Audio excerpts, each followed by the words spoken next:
Good evening, gang. David Gupple, Thinker Farmer here. It's day before Easter, April, I believe it's the 19th, 2025.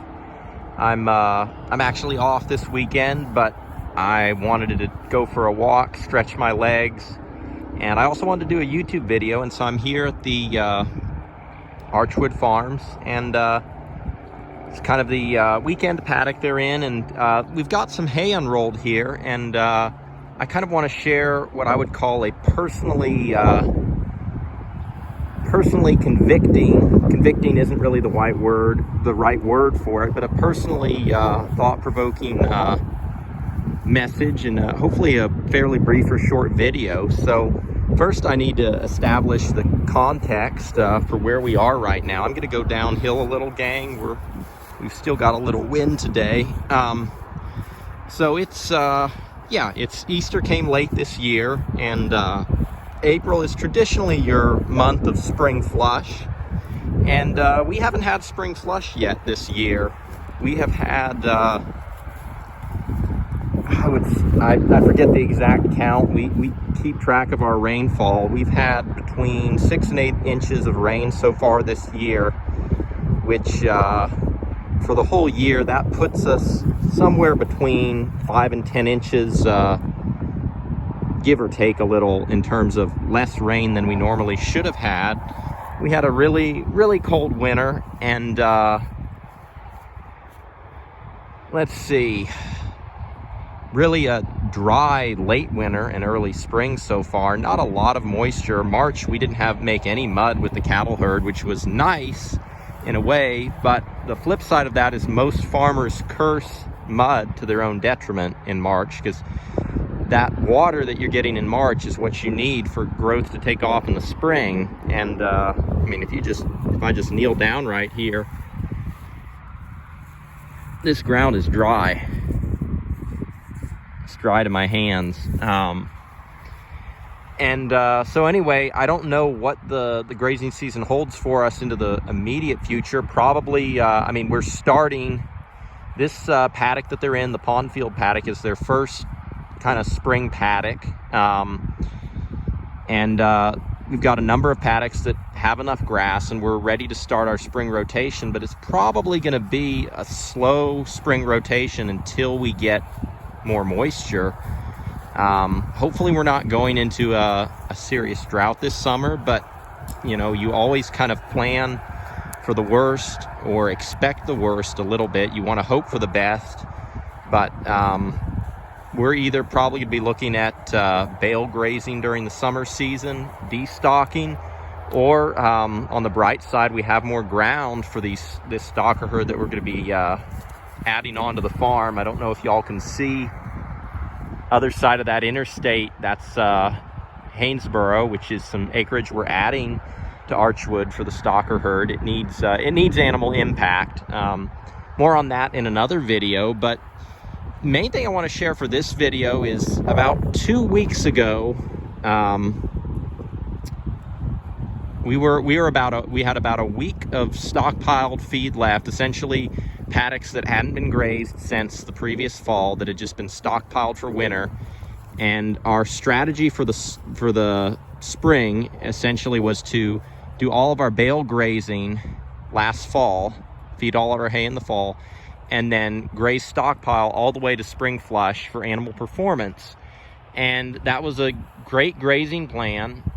Where it went south or north, or however you want to put it, where it didn't work out is winter was really cold, like I said, and also dry, and spring has been pretty cold as well and also dry, and so growth has been slow, and temperatures are finally warming up, but growth is still a little slow right now.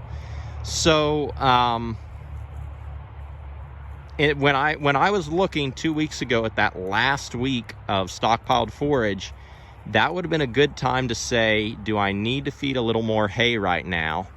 Do I need to do anything to adjust my grazing plan to fit the context of the land and what we're dealing with? And honestly, we had a lot of things going on. We had, I think we either had just preg checked our cows or were about to.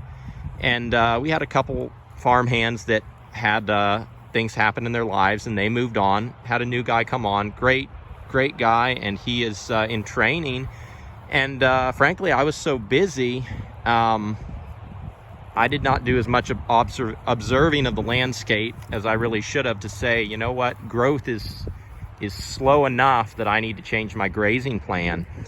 But what I've concluded, because I do seek as best as I can to objectively look at what I'm doing to the landscape, and essentially self-assess or have self-awareness. What I realized I did was, not only was I busy and not taking as much time as I need to make observations, but I was allowing my grazing plan to essentially affect my judgment and affect my observations. Stated another way, I was hoping we didn't have to feed any more hay, because hay costs money. I wanted to go straight into our spring rotation. But and it's an easy mistake to make, is that intuitively we as humans, we're proud, and we don't want to admit when we get things wrong, or admit when our observations, in this case grazing, aren't lining up with our grazing plan. It's human nature to want the grazing, to want the land to fit your grazing plan. But I'm going to suggest, and I have to say humbly, because the last week thinking about what happened has been very humbling for me, we have to let the land tell us what the grazing plan is, not the other way around. As soon as we decide to make the land fit our grazing plan, we've become arrogant, and we're pushing this ecosystem instead of letting it guide us along. And so anyway, long story short, I touched base with my manager on it, and he and I looked over the situation. We both agreed we do not want to start our spring rotation too soon. We want plenty of forage growth. We also want to make sure that we can start and not be too concerned about having to make a quick rotation and running out of feed if we're going into a dry spring. So we opted to feed some hay. I'm wishing ideally we'd started it a week or two previous, but you live and learn and make decisions. But anyway, gang, I'm going to leave you with that thought, which is intuitively and from a human standpoint, because we as humans are proud, we would like our land to fit the grazing plan, but it is never that way. The grazing plan, the land tells us what the grazing plan is. And it's something you always have to modify. It really isn't so much a plan. Eventually your grazing plan becomes a grazing strategy, because you make a plan, you have to make plans, but you've always got a list of options and decisions that you have to go through to adjust. Anyway, gang, that's it for now. Happy Easter to everyone out there as we celebrate our risen Lord. Blessings for the journey, and keep it real.